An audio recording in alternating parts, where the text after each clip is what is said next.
Vamos a hacer una aproximación al Evangelio según San Mateo en el capítulo 5, versículos 17 al 37. Nos encontramos todavía en el contexto del Sermón de la Montaña, el primer discurso de Jesús en el Evangelio según Mateo.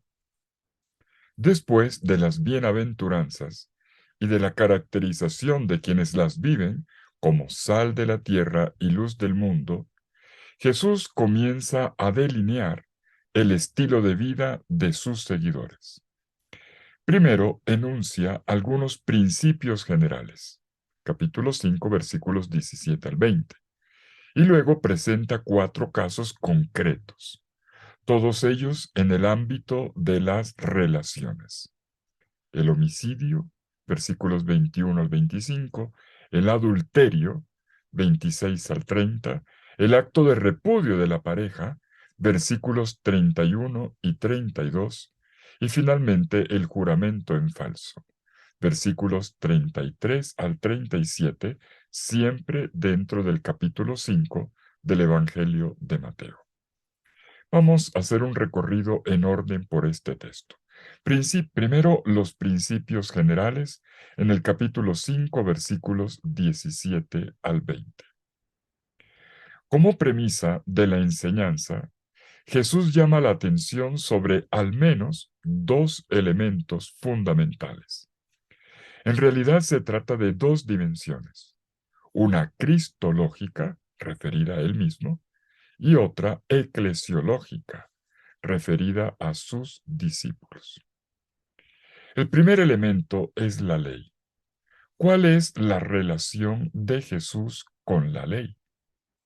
Este primer elemento, como acabo de decir, es de carácter cristológico y está centrado en la frase de él mismo, yo he venido para esto otro.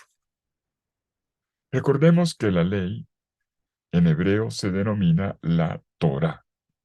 El sustantivo Torá en hebreo viene del verbo yará, arrojar una flecha, indicar un camino, marcar la dirección correcta, apuntar el horizonte último hacia el cual hay que encaminarse. La Torá es el regalo más grande que Dios le ha hecho a Israel. Con ella se da la posibilidad al pueblo que entre en alianza con él de vivir en la justicia, o sea, conforme a su querer. Pues bien, Jesús, como todo hebreo piadoso, no la desmiente ni la contradice, pero va a decir también algo sorprendente, dejando en claro cuál es su postura, su posición frente a la ley. Dice en el versículo 17, no piensen que he venido a abolir la ley o los profetas. No he venido a abolirlos, sino a darles su plenitud. El verbo español, abolir, que aparece en nuestras traducciones, no es exacto. El verbo que aparece en el texto griego es mucho más fuerte. Katalio, que significa demoler, derrumbar o destruir. Y con base en eso, Jesús afirma que no es un anarquista, que no es contra la ley, sino que viene a ser todo lo contrario. Dice en el versículo 18, en verdad les digo que mientras no pasen el cielo y la tierra, de la ley no pasará ni la más pequeña letra o trazo hasta que todo se cumpla. La palabra de Dios es indestructible. Lo dicho por Dios no se deshace, sino que, al revés, es una realidad vital que crece más y más, que apunta hacia un cumplimiento total. El punto de partida está en el valor que Jesús le da a los más mínimos preceptos. Lo suyo, como él mismo insiste, es darles plena realización. Y en este sentido, no hay oposición entre la ley y el Evangelio. Y el mismo Jesús puede ser considerado como la Torá viviente.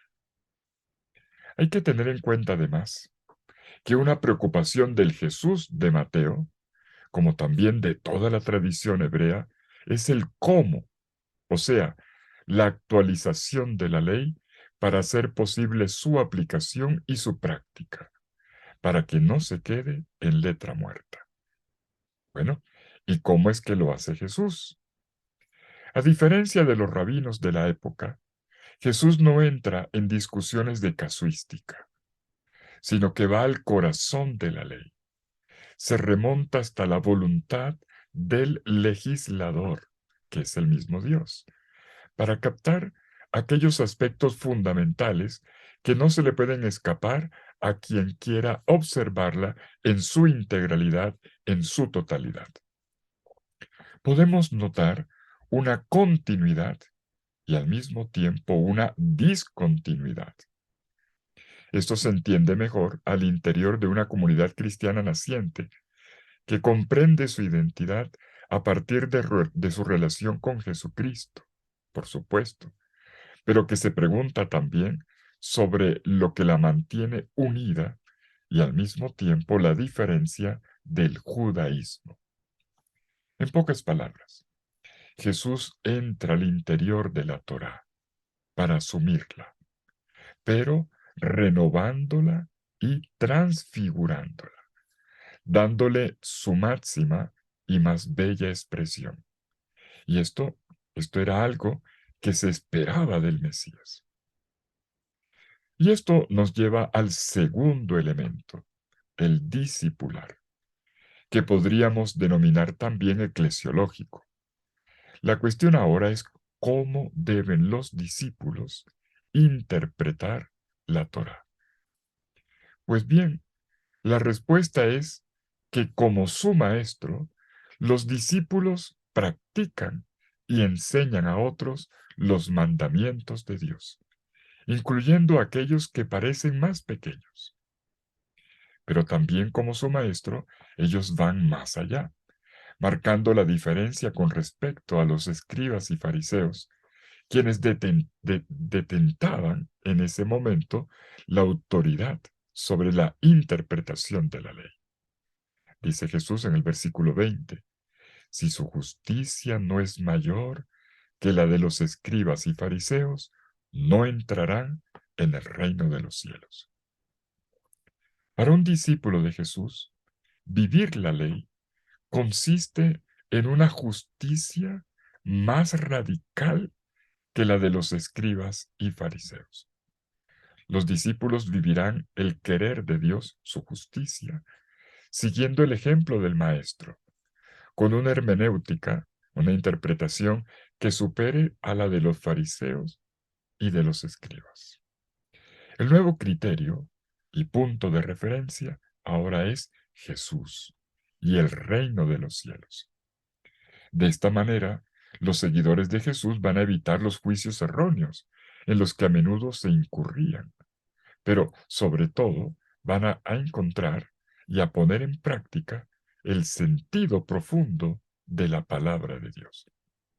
Y puesto que vivir la Torá es alcanzar el horizonte último que Dios le propone a su pueblo, para un discípulo de Jesús, el vivirla desde la justicia mayor es llegar a ser una persona plenamente realizada en Dios.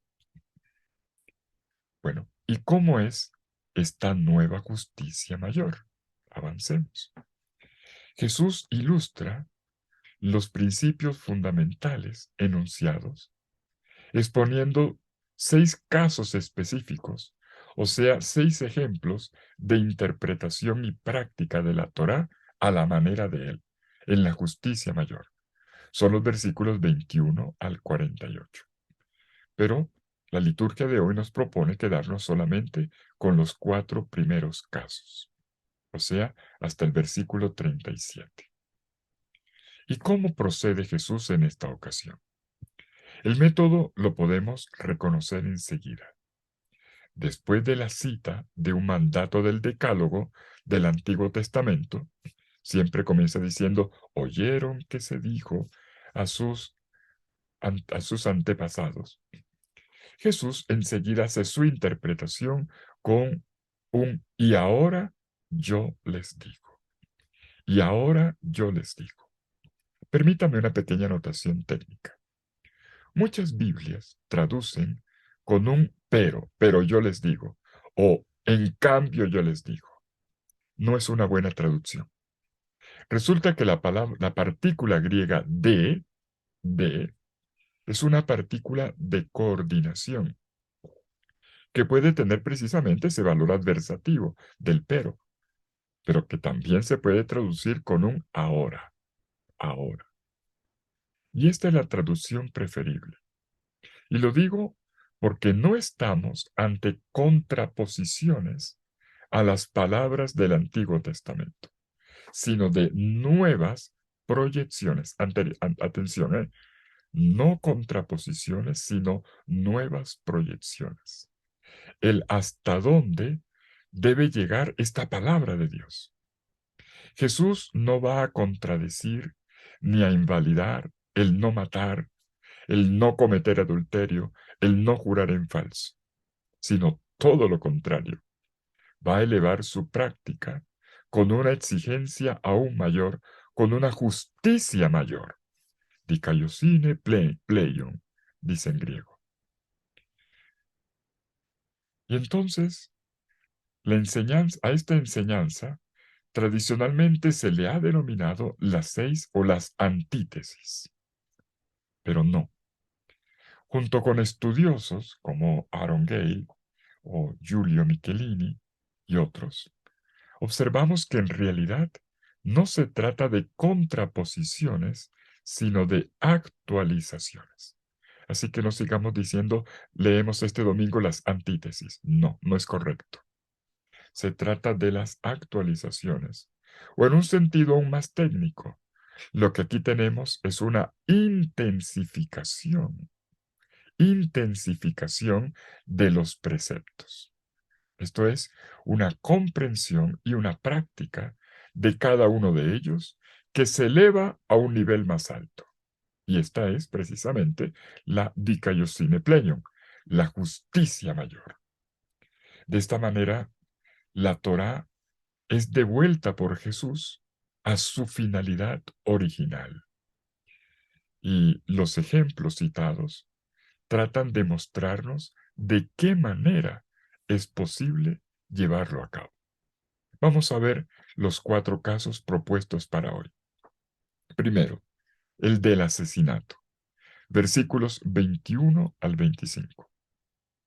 Jesús comienza con, oyeron que se dijo a los antiguos, no matarás, y el que mate será reo de juicio. Bueno, como podemos ver, Jesús no niega el mandato que está en el decálogo. Lo que hace ahora es dar un paso, un salto cualitativo hacia adelante. Dice en el versículo 22, y yo ahora les digo, todo el que se llene de ira contra su hermano será reo de juicio. En este primer caso observamos cómo Jesús ve ya presente el asesinato en todo mal que se le haga a un hermano. Si en la ley se dice simplemente no cometer voluntariamente homicidio, refiriéndose a la eliminación biológica, para Jesús, homicidio también significa tratar mal a la gente. Una vida biológica podría estar ahí vigente, claro, una eliminación biológica es un homicidio. Sin embargo, Jesús dice ahora, por un disgusto, tú puedes también matar. Esta no es una verdadera vida digna de una persona. La meta última, para no tocar la vida humana, ya no está solamente en la vida biológica. Esto se da por sabido. Ahora el asunto está en no maltratar las relaciones. Y Jesús repite varias veces la palabra hermano, tu hermano, tu hermano, tu hermano. El matar la fraternidad. La rabia le quita la vida a un hermano, porque la ira contra es una forma de repulsa que desencadena agresión. Lo que se repulsa no es el mal, que siempre será reprobable, sino a la persona que lo comete. Y la exigencia Jesús la eleva 3 veces, cada vez más alto. El que se llene de rabia, el que insulte, el que maldiga. Estamos ante una persona que pierde el control, que desfoga rabia. Una palabra que pueda quitarle la sonrisa al hermano ya es el comienzo de un homicidio. El asesinato externo proviene de la eliminación interna del otro. Cuando yo lo mato en el corazón, cuando ya lo dejo de querer. Y todo comienza con un momento de rabia, que cuando no se controla, pasa a la agresión verbal, la cual puede tener consecuencias fatales, como el declarar a un hermano como un desconocido. Es el sentido de la palabra aramea, raká, raká. Y si tú le dices a tu hermano raká, literalmente cabeza hueca, cabeza de chorlito. O sea, tú no eres ya una persona para mí. Has perdido valor. Es la muerte de la fraternidad. La gravedad de la situación es directamente proporcional al no resolver a tiempo y permitir que el conflicto se incremente. Por eso aparecen 3 tribunales ante los que habría que responder para indicar que si dejo pasar el tiempo, la cuestión pasa a instancias mayores. Primero el local, el del pueblo. Luego el de Jerusalén, que es como el Sanedrín, la Corte Suprema. Y el de Dios, finalmente, ante quien habrá que responder con la posibilidad de ser mandados a la hiena de fuego, que se puede entender aquí como la eliminación de la vida. ¿Cómo comportarse entonces? La solución es resolver a tiempo, teniendo en vista el valor mayor para un discípulo del Señor, que es la fraternidad. Les recuerdo, aquí se repite la palabra hermano, tu hermano, tu hermano. El mantener viva la fraternidad llega a tener la prioridad absoluta, absoluta, más importante que el mismo culto a Dios, que en principio para un hebreo sería inaplazable. Nada compite con el culto. Pues sí, hay algo que sí, la fraternidad. Dicen los versículos 23 y 24. Por lo tanto, si al llevar tu ofrenda al altar recuerdas que tu hermano tiene algo contra ti, deja allí tu ofrenda delante del altar. Vete primero a reconciliarte con tu hermano y vuelve después para presentar tu ofrenda. Esta es una imagen escandalosa para una persona de la época, ¿saben?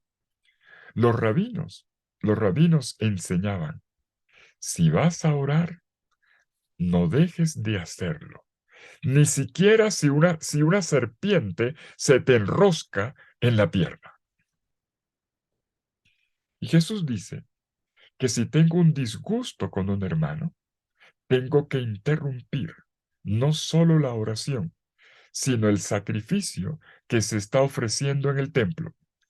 Y una vez puesto en paz, ahí sí, vuelvo para continuar con la liturgia. Tremendo, ¿verdad? Y atención, dice en el versículo 23, si tu hermano tiene algo contra ti. No es si yo tengo una acusación contra otro, sino al revés. Si alguien está herido por un comportamiento mío. Y esto no solo es válido para el culto, sino para la vida entera. Mientras está en el camino de la vida, agrega Jesús, hay que buscar la conciliación con el hermano.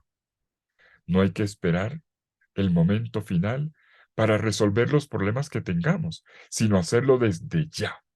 No sea que al final sea demasiado tarde. Dice, si vas con tu hermano por el camino, versículo 25, versículos 24 y 25, ponte de acuerdo. No sea que él te entregue al juez, el juez al guardia y,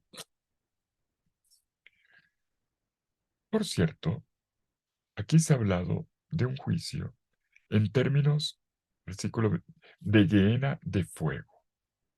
La gehenna de fuego, citada por Jesús, no es todavía, llegar a serlo, pero no es todavía el infierno, sino se está hablando de aquel valle que está en las afueras de la ciudad de Jerusalén, donde se quemaba la basura de la ciudad. Allí se elevaba continuamente un humo maloliente. Jesús está diciendo entonces, si tú desprecias, si tú insultas, si tú ignoras a tu hermano, desperdicias tu vida, la tiras a la basura. Y esto es mucho más que un castigo, es tu humanidad la que se pudre y se vuelve humo. Pasemos al segundo caso, versículos 26 al 32, el caso del adulterio. Dios ha querido que la relación marido-mujer esté envuelta en un amor fiel, de total entrega del uno al otro. Es así como se realiza la vida. Por eso no se puede jugar con la dignidad del otro. La fidelidad no es una norma, es un imperativo del amor. Es una realidad inscrita en la naturaleza del amor esponsal. Y esta vez Jesús da un paso adelante del no cometerás adulterio. Ahora Jesús dice, y todo el que mira a una mujer deseándola, ya ha cometido adulterio en su corazón. El asunto no es el mirar o no a una mujer, en el caso de las mujeres, a un varón, sino qué es lo que uno tiene en el corazón, cuál es la intención, a dónde se quiere llegar. Hay miradas que pueden ser ya una traición del amor declarado a la pareja, un quiebre de la fidelidad conyugal, aun si no se ha llegado al acto material. Estamos ante impulsos que si no se controlan, al final deshumanizan, hieren y al final destruyen la belleza de la relación. De forma inequívoca, Jesús hace caer en cuenta dónde es que comienza el adulterio. Comienza en el corazón y con una miradita. Y frente al deseo, la epitimía, se dice en griego, se hace el discernimiento. Hago una renuncia por amor a la persona con la que me he comprometido o me dejo llevar por los impulsos. Si al mirar buscas solamente tu deseo, si miras su cuerpo solo para tu placer, entonces eres adúltero. En el sentido original de la palabra, de adulterar. Adulterar es falsificar, contaminar, empobrecer a esa persona. Le robas el sueño de Dios, la imagen de Dios. Por eso, antes de que el deseo produzca sus frutos, hay que poner por delante el valor mayor, que da la fuerza para cortar, para parar a tiempo. Dicen los versículos 29 y 30, si tu ojo te hace pecar, sácatelo. Si es tu mano, sácala, córtala, corta. Por eso el asunto es, ¿debo alimentar o cortar ciertas relaciones? Bueno, cada uno tiene que elegir, como nos dice hoy la primera lectura. Hay que elegir. Y Jesús nos dice, ten la valentía de cortar enseguida, no sea que arruines tu vida, o sea, la gehenna. Ten el valor de dar el paso, aun cuando a veces te sea doloroso. Caso número 3. El acto de repudio de la pareja. Está en los versículos 31 y 32 de ese capítulo 5 de Mateo. La norma dice, cualquiera que repudie a su mujer, que le dé el certificado de repudio. Esto está normado en el libro del Deuteronomio, en el capítulo 24, versículos 1 al 4. No se trata aquí del divorcio, como se entiende hoy, sino del poner fin a la relación conyugal de manera unilateral por parte del marido, porque resulta que apareció otra señora que le gusta más, dejando a la mujer a expensas de su propia suerte. El término repudio es la traducción del hebreo keritut. Karat en hebreo es cortar, rescindir. Estamos entonces ante una situación dolorosa que deja heridas en la pareja. Esto es lo que no hay que cortar, el amor. ¿Y cómo se hacía esto? Pues se daba un documento de ruptura de la relación esponsal. En realidad era un atenuante. Ustedes lo saben, el día del matrimonio se firmaba delante de dos testigos un documento llamado ketubá. La ketubá se hacía debajo de un baldaquino que cubría la pareja, el arco de la alianza. El documento estaba en hebreo, con decoraciones muy bonitas. Era un himno a la alegría de la vida. El documento de ruptura era una hoja sencilla, oscura, fea. Y aun cuando era permitido, ya el profeta Malaquías había dicho que Dios detestaba el repudio. Malaquías 2:16. Y un dicho rabínico repetía, cuando se rompe un matrimonio, Dios llora. La Torá decía que en caso de repudio, me devuelvo a Deuteronomio 24, el marido le diera a la mujer ese certificado de repudio.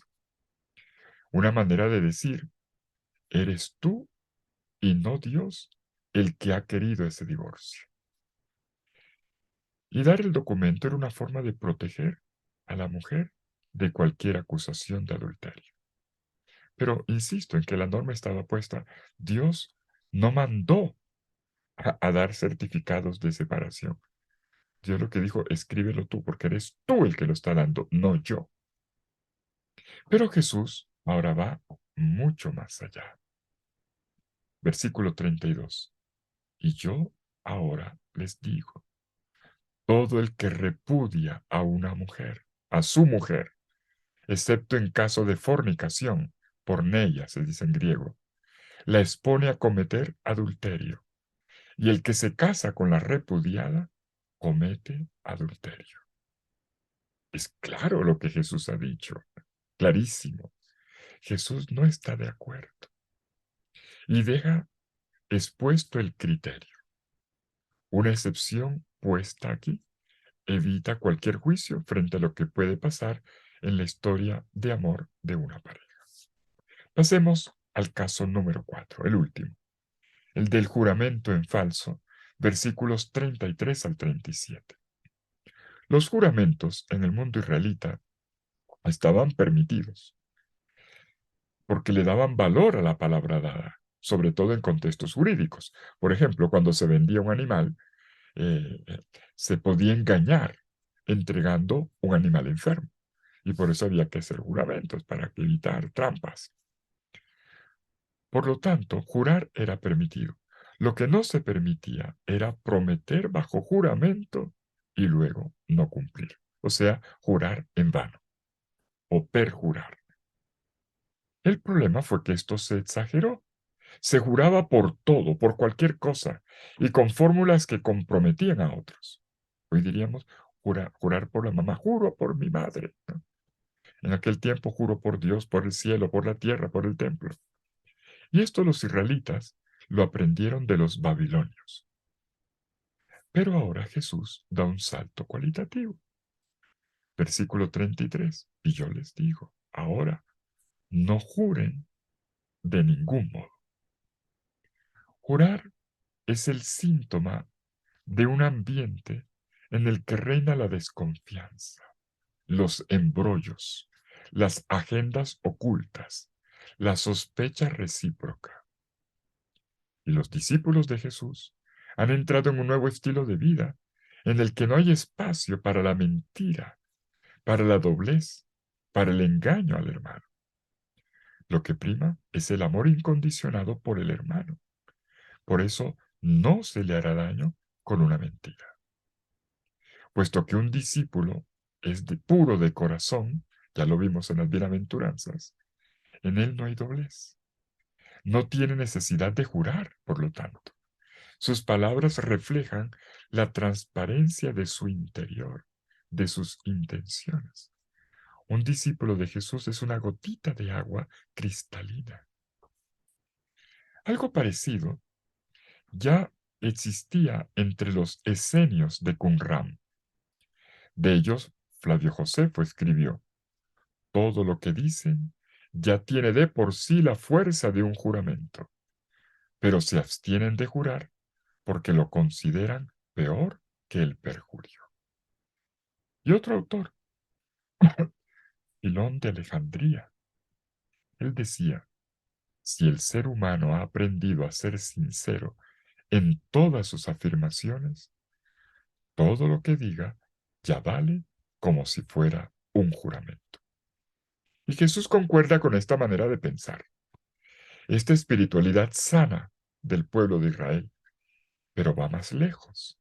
Versículo 37. El modo de hablar de ustedes sea sí, sí, no, no. O sea, cuando es sí, es sí. Cuando es no, es no. No tienes que dar más explicaciones. Ya lo dijiste. Así es. Y agrega, lo que excede de esto viene del maligno. Entre más agregas, entre más explicas, más te enredas y más sospechas generas. Y hay más. El jurar apoyándose en Dios, que Dios me haga esto, lo otro, si yo estuviera diciendo una mentira, dice la gente levantando las manos. Pues esto refleja una imagen pagana, pagana de Dios, la de un Dios que interviene con castigos, que me mande un rayo, un Dios de amenazas o de destrucciones. Ese no es el Dios de Jesús. Y tenemos así saltos cualitativos, ya hemos visto nuestro texto, saltos cualitativos que partiendo de la Torá nos llevan, nos impulsan hasta la meta última que Dios nos propone y que Jesús, con su enseñanza, nos señala. Estamos hoy ante una enseñanza que nos habla primero sobre Jesús. Vamos a recoger lo dicho. Primero sobre Jesús y luego sobre nosotros en nuestra condición de discípulos del Rey. Una excelente síntesis acerca de Jesús nos la presenta el Catecismo de la Iglesia Católica en el número 578. Dice así: Jesús, el Mesías de Israel, por lo tanto el más grande en el reino de los cielos, se debía sujetar a la ley cumpliéndola en su totalidad hasta en sus menores preceptos, según sus propias palabras. Incluso Él es el único en poderlo hacer perfectamente. Y llama especialmente la atención la autoridad de Jesús, quien se presenta como un maestro sin tener maestro. Por eso Él dice, yo les digo, y ahora yo les digo. Estamos ante la experiencia asombrosa de la palabra libre y autoritativa de Jesús, que se nutre solamente de la relación filial con el Padre. Sin esta relación con Dios, este Evangelio de hoy no se entiende. Aquí yace el manantial de toda la enseñanza de Jesús. Y esto pasa a sus discípulos, educándolos en llevar a cumplimiento, a su plena realización, la santa palabra de Dios, a través de la puesta en práctica, recuerdo, de la justicia mayor, mayor que la de los otros intérpretes y practicantes de la ley del Señor. Y Jesús enseña que esta justicia mayor, partiendo del corazón, lleva hacia un nuevo horizonte en el cual se proyecta la realización humana en Dios. Es una justicia mayor, no porque Jesús dé un nuevo listado de normas, sino porque propone una enseñanza en defensa de la humanidad de la persona, con las palabras propias de la vida que dibujan el sueño de Dios. Pues sí, Jesús ha venido a curar y proyectar, no a rehacer ni aumentar el código de las leyes. El gran principio de Jesús es el retorno al corazón, que es el laboratorio donde se forma lo que luego saldrá y tomará forma de palabra, de gesto, de acto. Es necesario curar el corazón para curar la vida, curar la rabia, curar el deseo, curar la lengua. Lo hemos visto en los casos concretos expuestos. Y para ello Jesús va primero a la raíz, a lo que genera la muerte o la vida. Controla tu rabia y no perderás a tu hermano. Corta tus deseos y no perderás la hermosa relación que venías construyendo con tu pareja. Di siempre la verdad y ya no será necesario jurar. Y es que, más que prohibir los juramentos, lo que Jesús prohíbe es la mentira.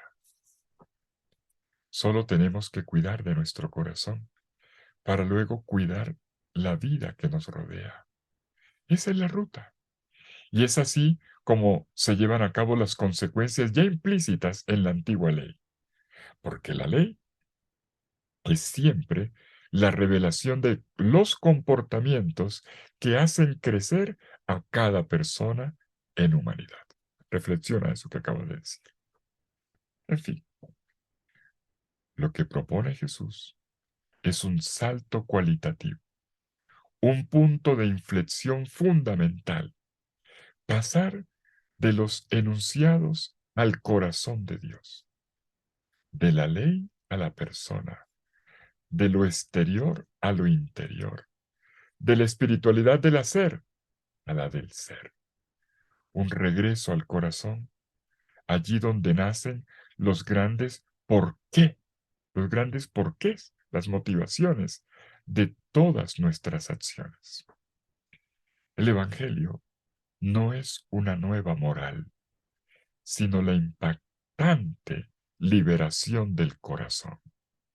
Y Jesús lo ha dejado claro hoy, de comienzo a fin. La finalidad de la Torá es hacer florecer al ser humano, un llevarlo a plenitud.